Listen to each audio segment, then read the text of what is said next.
और आज हम डिस्कस करने वाले हैं एक और इम्पॉर्टेंट टॉपिक जो है meaning and scope of political science, one of the complex and difficult topic for the student of political science. और ज़्यादातर स्टूडेंट्स के पास जब आंसर लिखने बैठते हैं तो इस पर कंटेंट की कमी हो जाती है उनको, और उन्हें समझ में नहीं आता कि जब नेचर पूछता है तो हम नेचर में क्या लिखें, स्कोप में क्या लिखें। तो ज़्यादातर जो मैंने देखा है कॉपीज़ को चेक करते समय, तो उसमें नेचर और स्कोप में लगभग एक जैसा कंटेंट जो स्टूडेंट है वो लिखते हैं। क्योंकि डिस्कशन करते हैं, जब हम पॉलिटिकल साइंस की बात करते हैं, राइट, सिंपली मैं पहले सिंपल मीनिंग आपको समझाऊंगी, इसके बाद में I will go in the standard definition and all. तो इसमें जब भी पॉलिटिकल साइंस में आप क्या देखते हो, कुछ इंडिविजुअल्स होते हैं, राइट, सोसाइटी, एक सोसाइटी होती है क्योंकि ये इंडिविजुअल्स मिलकर सोसाइटी बनाते हैं। फिर एक गवर्नमेंट होती है, राइट, फिर इसके बाद से फॉरेन गवर्नमेंट्स होती हैं। तो इन सब के बीच का जो रिलेशन है, इंटरैक्शन है, इन सब चीज़ों को ही हम पॉलिटिकल साइंस में स्टडी करते हैं। अब इसमें बहुत सारे थ्योरीज आती हैं कि कौन सी गवर्नमेंट अच्छी है, कैसे रूल किया जाना चाहिए, इंडिविजुअल्स के राइट्स क्या होंगे, गवर्नमेंट की पावर क्या होगी। ये मल्टीपल डायमेंशंस हम पॉलिटिकल साइंस में कवर करते हैं। तो पॉलिटिकल साइंस एक सोशल साइंस है जो डील करती है किसके साथ, individual, society, governments and various political process, political systems, right, all these things. So major अगर डिवीजन किया जाए पॉलिटिकल साइंस का तो हम क्या क्या चीज़ें पढ़ते हैं, international relations, comparative politics, public administration, political theories, right, political institution, international laws and international organizations, बहुत सारे डायमेंशंस हम पॉलिटिकल साइंस में पढ़ते हैं। और ओवरऑल दीज थिंग्स किसके अराउंड रिवॉल्व करती हैं, इंडिविजुअल्स, सोसाइटी, गवर्नमेंट, इन सब चीज़ों के बीच में। तो सिंपल मीनिंग होती है पॉलिटिकल साइंस की ये। अब हम स्टैंडर्ड डेफिनेशंस एंड ऑल में चलते हैं जो आपको कंटेंट अपने एग्जाम में लिखना है। ये तो आपकी अंडरस्टैंडिंग के लिए था। सो अगर आप देखो मीनिंग के बारे में, तो जो पॉलिटिक्स टर्म है ये कहाँ से आया है, कहाँ से डिराइव किया गया है, ग्रीक वर्ड से। और ये सारी चीज़ें आपको अपने एग्ज़ाम में जब आंसर लिख रहे होगे तो मेंशन करनी है, राइट। इसका मतलब होता है city states. Okay, Greek word है जिसका मतलब है, ग्रीक वर्ड पॉलिस से लिया गया है जिसका मतलब होता है सिटी स्टेट्स। ओके, अब J.W. गार्नर की डेफिनेशन ले लें कि वो पॉलिटिकल साइंस को कैसे डिस्क्राइब करते हैं। तो गार्नर कहते हैं कि politics begins and ends with the state. मतलब पॉलिटिकल साइंस में जो भी हम पढ़ते हैं वो सिर्फ स्टेट के अराउंड चीज़ें रहती हैं, चाहे वो स्टेट के फंक्शन हो, चाहे वो स्टेट का रोल हो, चाहे वो स्टेट का फॉर्मेशन हो, एग्जिस्टेंस हो। तो जो पॉलिटिकल साइंस है वो begins and ends with the state. Okay, तो it is all about state. जबकि गेटल कहते हैं कि जो पॉलिटिक्स है it is the study of a state in past, present and future. तो हम स्टेट पास्ट में कैसे रहा है, राइट, अभी प्रेजेंट में क्या स्ट्रक्चर है, फिर फ्यूचर की प्रेडिक्शंस करना कि फ्यूचर में क्या शेप होगा, क्या चीज़ें चेंज होंगी, क्या थ्योरीज डेवलप होनी चाहिए, ये सारी चीज़ें। तो इन सब का स्टडी करना ही पॉलिटिक्स है। जबकि लास्की क्या कहते हैं, हेरोल्ड जे लास्की के अकॉर्डिंग जो ये स्टडी ऑफ पॉलिटिक्स है ये कंसर्न करती है किससे, life of men and women in relation to organized state. तो लास्की के अकॉर्डिंग पॉलिटिक्स क्या हो गई, ये वो इंटरेक्शन या वो रिलेशनशिप जो किसके किसके बीच में है, इंडिविजुअल्स एंड जो एक ऑर्गेनाइज्ड स्टेट इंडिविजुअल्स ने बनाया है उनके बीच का जो रिलेशन है उसके बारे में है पॉलिटिक्स। जबकि जो डेविड ईस्टन है वो कहते हैं कि politics is a authoritative allocation of values. इस डेफिनेशन को मैं थोड़ा सा एक्सप्लेन करना चाहूँगी यहाँ पर फॉर योर अंडरस्टैंडिंग गाइस, कि यहाँ पे वैल्यूज़ का मतलब है चाहे वो वेल्थ हो गया या रिसोर्सेज हो गए या पावर हो गया या पोजीशंस हो गई, रिवॉर्ड्स हो गए, पनिशमेंट हो गए, जो भी वैल्यूज़ सोसाइटी में हैं, राइट, उनका एलोकेशन एक अथॉरिटी के द्वारा किया जाना ही पॉलिटिक्स है। अब अथॉरिटी कैसे आती है, लेजिटिमेट अथॉरिटी। जब हम किसी इंडिविजुअल्स को पावर देते हैं और उसे उस पावर को लेजिटिमेट करते हैं जो हमारे सिटीजन्स हैं, जो पीपल्स हैं, उनकी कंसेंट से, राइट। तो वो लेजिटिमेट पावर किसी इंडिविजुअल्स को दी गई तो उसे अथॉरिटी मिल जाती है to take the decision. For example हम इंडियन पीएम, हमारा जो पूरा सिस्टम इलेक्शन के बाद इंडियन पीएम बनता है, तो इंडियन पीएम को पावर दी गई ना to take the decision, to take the rule upon the individuals. अब ये पावर उन्हें लेजिटिमेसी कैसे दी गई? इंडिविजुअल से अपने वोट का यूज़ किया है, उन्हें मेजॉरिटी दी है, उनकी गवर्नमेंट बनाई है। Getting it? तो authoritative allocation of values according to David Easton. तो ये कुछ स्टैंडर्ड डेफिनेशंस हैं और इन सब का हम ओवरऑल मीनिंग निकालें तो क्या निकलता है कि पॉलिटिकल साइंस क्या बात करता है स्टेट के बारे में, चाहे वो पास्ट में हो, प्रेजेंट में हो या फ्यूचर में किस तरीका का पॉलिटिकल सिस्टम रहेगा। Then political organization, political process, political functions, political institutions, political theories. तो भाई जब हम ये इंडिविजुअल्स और स्टेट के बीच रिलेशन को डिस्क्राइब करेंगे तो कुछ थ्योरीज और प्रिंसिपल्स यूज़ किए जाएंगे ना, और इस रिलेशनशिप को ऑपरेट करने के लिए, एग्जीक्यूट करने के लिए कुछ इंस्टीट्यूशंस बनाएंगे और वो इंस्टीट्यूशंस फंक्शन करेंगे इस रिलेशनशिप को ऑपरेट करने के लिए। ओके, अब गवर्नमेंट के लिए तो पॉसिबल नहीं है कि गवर्नमेंट हर एक सिंगल इंडिविजुअल्स के पास जाके करे, तो उसके लिए एक मशीनरी बनाई जाती है, राइट। पूरा सेटअप किया जाता है, इंस्टीट्यूशंस बनाए जाते हैं जो जिनको एक एक टास्क दिया जाता है और वो टास्क कंप्लीट करते हैं, और सुपरवाइज कौन करता है? गवर्नमेंट, क्योंकि ह्यूज पॉपुलेशन है, 10-20 लोग तो है नहीं कि आप डायरेक्टली उन्हें रूल कर लेंगे, राइट। तो पॉलिटिक्स की मीनिंग आपको समझ में आ गई, डेफिनेशन आपको समझ में आ गई कि क्या डेफिनेशन हमें इस्तेमाल करना है। सो पॉलिटिकल साइंस एक सोशल साइंस है जो किसके बारे में बात करती है? थ्योरी या practices of politics. Okay, and ये एनालाइज करती है, डिस्क्राइब करती है वो सारे पॉलिटिकल सिस्टम, पॉलिटिकल बिहेवियर को जो इंडिविजुअल और स्टेट के बीच में ऑपरेट करते हैं। Okay, so this is all the conclusion. अब हम देखें कि ग्रोथ कैसे हुआ है इस पॉलिटिकल साइंस का। ये जो मीनिंग हमने ओवरऑल समझी है, तो हम ये कैसे इवॉल्व हुई है इसे समझने की कोशिश करेंगे। तो सिस्टमेटिक स्टडी ऑफ पॉलिटिक्स आपकी इसकी शुरुआत आपने देखा है कि हम जब भी पढ़ते हैं तो कहाँ से होती है?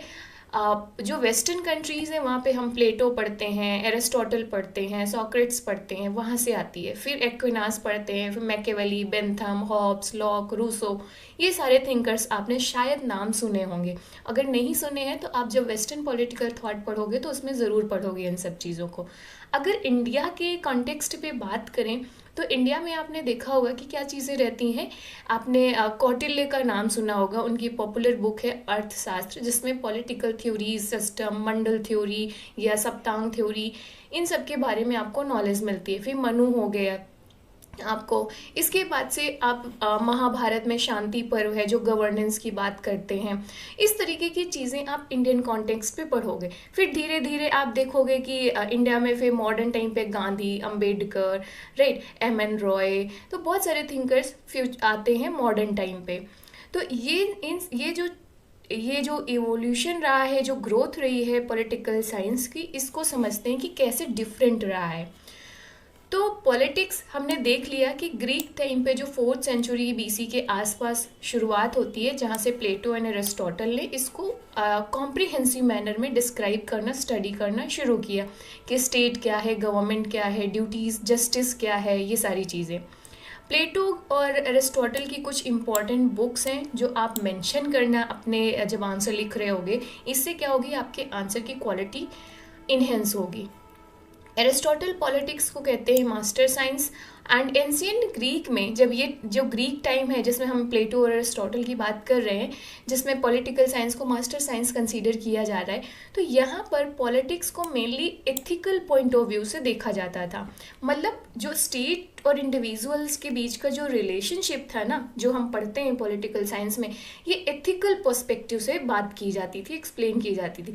जैसे जिसमें मोरल वैल्यूज़, एथिकल वैल्यूज़ की, जस्टिस है वो भी एथिक्स पे बेस्ड होगा, मोरल वैल्यूज़ पे बेस्ड होगा। तो ये सारी चीज़ें पॉलिटिकल साइंस में बात की जाती थी। इसके बाद से जब रोमन टाइम आता है, एंशिएंट रोमन्स में पॉलिटिकल साइंस को थोड़ा लीगल एस्पेक्ट दिया गया। जैसे लॉ की जो पॉलिटिकल साइंस है, इसमें हम जो लीगल सिस्टम है कि लॉ कैसे बनाए जाएंगे, कैसे एग्जीक्यूट किए जाएंगे, या गवर्नमेंट का लीगल पर्सपेक्टिव क्या होगा, ये सारे डिस्क्राइब किए गए। फिर जब मिडिल एज आता है धीरे धीरे, अब मिडिल एज आपको पता है कि जब यहाँ पर चर्च, जो रिलीजियस अथॉरिटी था जैसे चर्च, इसकी इसकी सुपीरियॉरिटी था, डोमिनेंस था सोसाइटी में। तो यहाँ पर जो पॉलिटिकल अथॉरिटी थी, जो मोनार्की सिस्टम होते थे, राजा या रानी, वो नीचे आ जाते हैं रिलीजियस अथॉरिटी के। तो रिलीजियस अथॉरिटी ऊपर हो गई, पॉलिटिकल अथॉरिटी नीचे। This was the relationship in the society between the religion and political science.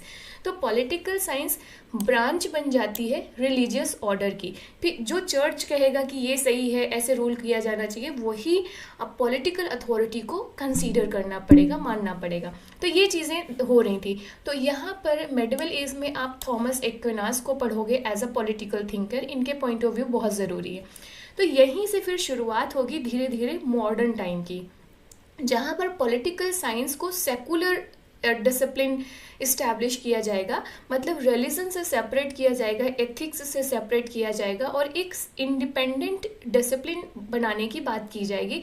जब आप मैकियावेली पढ़ोगे तो आप देखोगे कि कैसे मैकियावेली ने पॉलिटिकल साइंस को एथिक्स से सेपरेट किया है। ओके, इसीलिए फादर ऑफ जो मॉडर्न पॉलिटिकल साइंस है उन्हें मैकियावेली को कंसीडर किया जाता है। And the father of political science कौन है आपके? Aristotle. And father of modern political science Machiavelli, ये ध्यान रखना।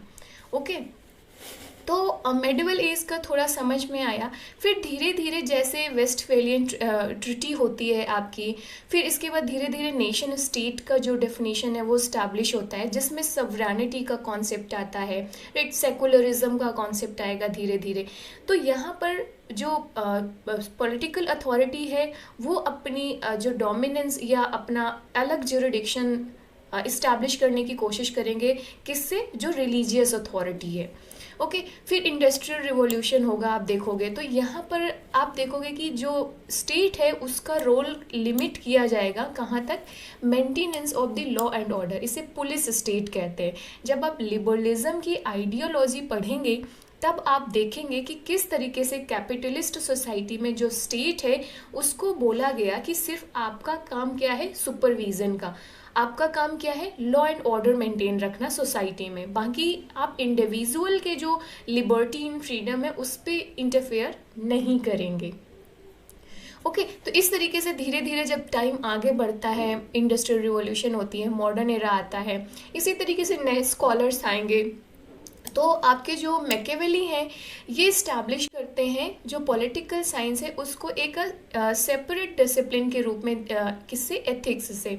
तो एक रियलिस्ट अप्रोच यहाँ पर आता है। ओके, फिर थॉमस हॉब्स, लॉक, रूसो, ये भी इसी टाइम के थे, कॉन्टेम्पररी टाइम के, जो सोशल कॉन्ट्रैक्ट थ्योरी देते हैं। आप पढ़ेंगे जब वेस्टर्न पॉलिटिकल थॉट पढ़ोगे कि सोशल कॉन्ट्रैक्ट थ्योरी, आप ये भी कि स्टेट एग्जिस्टेंस में कैसे आया, हम इसे डिटेल में पढ़ेंगे जब सोशल कॉन्ट्रैक्ट थ्योरी करेंगे। फिर 20th सेंचुरी में आफ्टर सेकेंड वर्ल्ड वॉर आप देखोगे कि बिहेवियरल अप्रोच आता है। अब बिहेवियरल अप्रोच में बात ये की गई कि जो पॉलिटिकल साइंस है ये सिर्फ वैल्यू बेस्ड क्यों है, इस पर क्वेश्चन आने लगा। बिहेवियरल अप्रोच में पॉलिटिकल साइंस को एक साइंटिफिक सोशल साइंस बनाने की बात की गई, जहां पर फैक्ट पे फोकस किया गया, ना कि वैल्यूज पे। तो बिहेवियरल अप्रोच वैल्यूज को इग्नोर करके मेन फोकस कहाँ पे आ गया? फैक्चुअल इंफॉर्मेशन में, कि पॉलिटिकल साइंस जो है वो एम्पिरिकल फैक्ट, कुछ साइंटिफिक टेक्निक पे बेस्ड होनी चाहिए। फिर आगे चलकर पोस्ट बिहेवियरलिज्म आएगा, जिसमें बात की जाएगी कि नहीं, हम वैल्यूज़ को इग्नोर नहीं कर सकते हैं, हमें फैक्ट और वैल्यूज़ दोनों को साथ लेकर चलना होगा, क्योंकि पॉलिटिकल साइंस का मेन प्रोफेशन, मेन काम क्या है? सोसाइटी की प्रॉब्लम्स को सॉल्व करना, ना कि सिर्फ थ्योरी दे देना। तो ये सब हम डिटेल में पढ़ेंगे जब ये टॉपिक डिस्कस करेंगे। यहाँ पर आपको बस इतना ही ज़रूरी है समझने के लिए। तो ये स्टेजेस ऑफ इवोल्यूशन या जो ग्रोथ हमने पढ़ी है, तो पहले पॉलिटिकल साइंस क्या रहता है? फिलोसफिकल इन नेचर, जिसका मतलब होता है कि एंड्स एंड पर्पस क्या होने चाहिए, जो इंडिविजुअल्स की पर्सनालिटी को ग्रो करें, इंडिविजुअल के जस्टिस को करें, ये हाईएस्ट गोल को अचीव करने में हेल्प करें। फिर इंस्टीट्यूशनल, जिसमें जो हमने लीगल एस्पेक्ट पढ़ा था एंशिएंट रोमन का, कि मेन कंसर्न रहता है पॉलिटिकल ऑर्गेनाइजेशन से, पॉलिटिकल जो इंस्टीट्यूशंस हैं जो लॉ बनाएंगे, एग्जीक्यूट करेंगे। फिर आता है बिहेवियरल स्टेज आती है जहाँ पर मेन कंसर्न रहता है आपके ह्यूमन बिहेवियर, और यहाँ पे फैक्चुअल इंफॉर्मेशन में फोकस किया जाएगा। देन प्लूरलिस्ट कि जो इंटरेक्शन हो रहा है यहाँ पे सिर्फ स्टेट एग्जिस्ट नहीं कर रहा है, अदर ऑर्गेनाइजेशंस एंड एसोसिएशंस भी हैं जो इक्वली इम्पॉर्टेंट है सोसाइटी में, जो स्टेट के साइमल्टेनियसली एग्जिस्ट कर रहे हैं।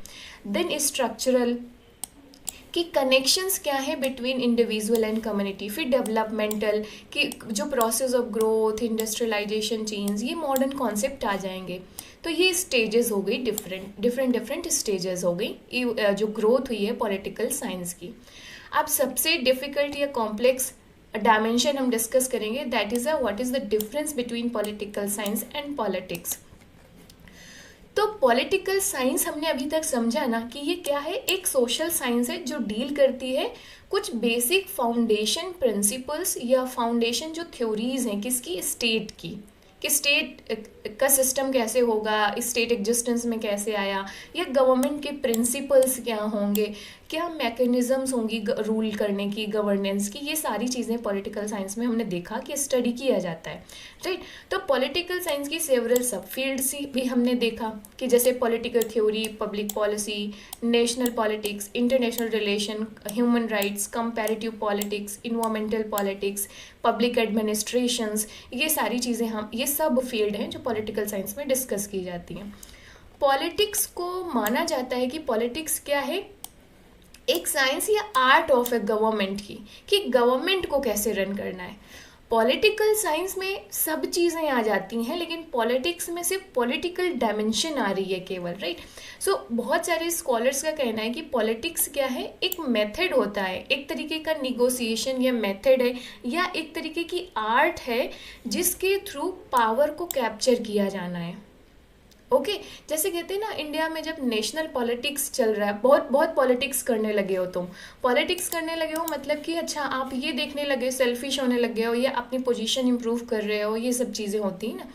तो कैप्चर पावर, तो पॉलिटिक्स एक मेथड है जिसका यूज़ करके पावर को कैप्चर किया जाता है। जैसे गवर्नमेंट बनाना, पावर कैप्चर करना क्या है, गवर्नमेंट बनाना।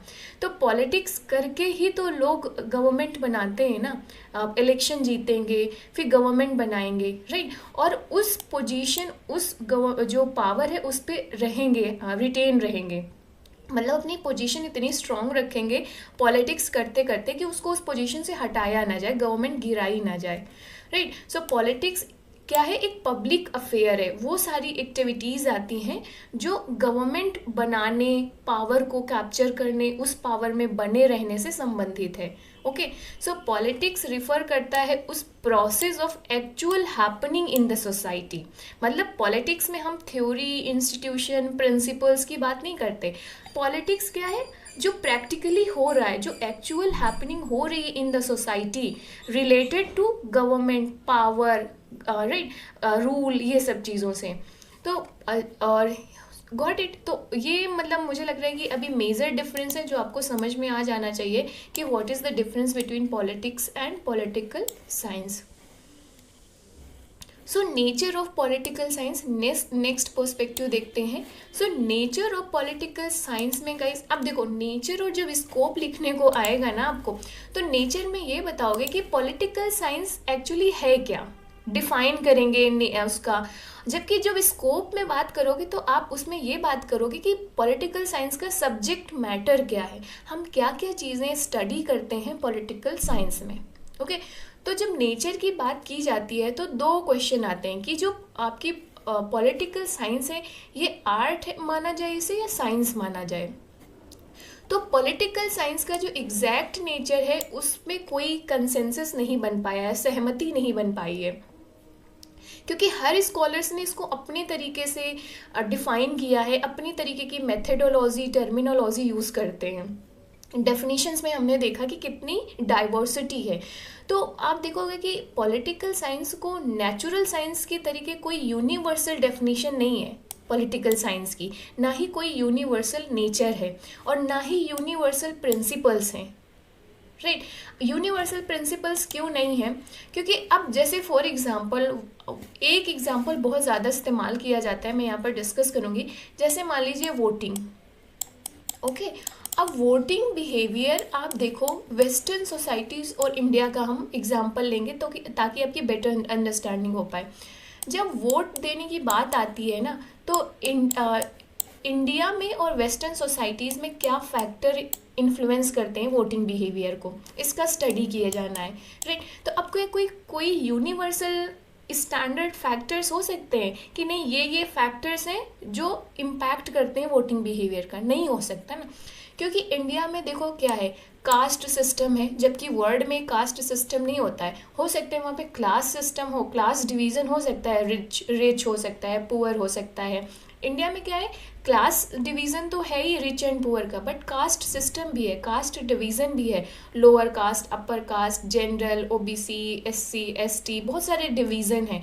तो अब ये भी तो इम्पैक्ट करता है जब वोट दिया जाता है कि हमें अपनी कम्युनिटी, वो कम्युनिटी वाला अप्रोच जो आता है ना कि हमें अपनी कम्युनिटी के लीडर को वोट देना है, होता है कि नहीं, ये सब आपने एक्सपीरियंस किया होगा रियल लाइफ में। तो बट ये सिस्टम आप देखोगे जो वेस्टर्न सोसाइटीज़ हैं वहाँ पर नहीं ये होगा, वहाँ पर हो सकते हैं अलग मुद्दे करें, इम्पैक्ट करेंगे वोटिंग बिहेवियर को, राइट। तो इस तरीके से कोई यूनिवर्सल प्रिंसिपल्स हम नहीं बना सकते। तो एक पर्टिकुलर सेक्शन कहता है कि जो पॉलिटिकल साइंस है ये आर्ट है ना कि साइंस है, और दूसरा एक सेक्शन है वो कहता है कि जो पॉलिटिकल साइंस है ये साइंस है ना कि आर्ट है। तो इस तरीके का दोनों के बीच में जब डिबेट होती है तो एक फर्दर चीज़ें आती है निकल के कि एक मिडिल अप्रोच अडॉप्ट किया जाए ना पॉलिटिकल। अब इसको मिडिल अप्रोच को सपोर्ट करते हैं रॉबर्ट डेल करते हैं कि political science is both science and art. जब हम एम्पिरिकल फैक्ट के साथ डील करते हैं पॉलिटिकल साइंस को, तब ये political science as a science हो जाती है, नेचर इसका। और जब हम पॉलिटिकल साइंस में वैल्यू बेस्ड अप्रोच अडॉप्ट करते हैं या वैल्यू बेस्ड एनालिसिस करते हैं, तो ये बन जाता है political science as a art. तो ये इसका नेचर हो गया। तो आप इस चीज़ को रॉबर्ट डेहल के इस स्टेटमेंट को इंक्लूड करोगे जब नेचर करोगे, डिफाइन करोगे। ओके तो ये प्रॉपर डेफिनेशन है कि जब स्टूडेंट ऑफ पॉलिटिकल साइंस अपनी थ्योरीज को टेस्ट करते हैं अगेंस्ट द डाटा, राइट, जो फैक्ट होते हैं, तो ये क्या हो, और इसमें हम ये क्या कहलाएगा, साइंटिफिक इन नेचर। जब पॉलिटिकल एनालिसिस किया जाता है कि पॉलिटिकल इंस्टीट्यूशन किन वैल्यू प्रिंसिपल्स पे काम कर रहे हैं, तो ये आर्ट बन जाता है, इसका नेचर आर्ट है। तो ये ध्यान रखना। अब स्कोप की बात की जाए तो स्कोप में हम क्या बात करते हैं, सब्जेक्ट मैटर की। तो सब्जेक्ट मैटर मतलब क्या क्या टॉपिक हैं, क्या क्या एरियाज़ हैं जो हम पॉलिटिकल साइंस में स्टडी करते हैं, राइट। तो बहुत सारे एरियाज़ हैं, ऑलरेडी सब फील्ड्स का नॉलेज आपको हो चुका है। मैं मेजर पॉइंट्स यहाँ डिस्कस करूँगी। सिर्फ इतने ही पॉइंट्स नहीं है, आप ये मत मान लेना कि बस इतना ही स्टडी किया जाता है। जो स्कोप ऑफ पॉलिटिकल साइंस है ये बहुत ही वास्ट है और डे बाय डे वाइड हो रहा है। क्यों, जैसे जैसे जो नए नए डेवलपमेंट हो रहे हैं, जो टेक्नोलॉजिकल एडवांसमेंट हो रहा है, सोसाइटी में डेवलपमेंट हो रहा है, इवॉल्व हो रही है सोसाइटी, तो नए नए मुद्दे आ रहे हैं और वो पॉलिटिकल साइंस का हिस्सा बन रहे हैं। पॉलिटिकल साइंस को भी उसमें उसको स्टडी किया जा रहा है। ओके, तो सबसे पहले कि ये एग्जामिन करता है कि जो पॉलिटिकल लाइफ है ना, एक ऑर्गेनाइज्ड पॉलिटिकल लाइफ, मतलब कि जब स्टेट के रूप में हमने बनाया, गवर्नमेंट बनाई, तो इसका डेवलपमेंट ओरिजिन कैसे हुआ, ये एग्जामिन किया जाता है। फिर state, government, law, political behaviour various stages में कैसे रहा है, हम इसका स्टडी करते हैं। Then political concept, institutions, political phenomenas को हम डील करते हैं। फिर एग्जामिन करते हैं कि political parties, pressure group, social movements, executive, judiciary, ये सब चीज़ों को हम इस पे स्टडी करते हैं, राइट। फिर various forms of the government and ये गवर्नमेंट काम कैसे करती हैं। Then study of power, national power, international power, right. Political science जो है अभी प्रेजेंट में आप देखोगे कि पॉलिसी साइंस या पब्लिक साइंस के रूप में इवॉल्व हो रही है, जिसमें वेरियस जो पॉलिसीज़ हैं, चाहे वो ह्यूमन राइट से रिलेटेड हो, चाहे वो आपका क्लाइमेट चेंज, ग्लोबल वार्मिंग से रिलेटेड हो, राइट। इन सब चीज़ों को हम डील कर रहे हैं पॉलिटिकल साइंस में। तो इस तरीके से आप जो पॉलिटिकल साइंस का सब्जेक्ट मैटर है उसको कंक्लूड कैसे करोगे कि बहुत ही वास्ट है और डे बाय डे वाइड हो रहा है। जैसे जैसे हमारी सोसाइटी इवॉल्व कर रही है ना डेवलपमेंट प्रोसेस के थ्रू, हम नए नए मुद्दों को, नए नए जो इश्यूज़ हैं, नए नए जो एरियाज़ हैं वो ह्यूमन लाइफ के, वो भी इसमें इंक्लूड होते जा रहे हैं। तो इस तरीके से आप स्कोप ऑफ पॉलिटिकल साइंस को क्या कर सकते हो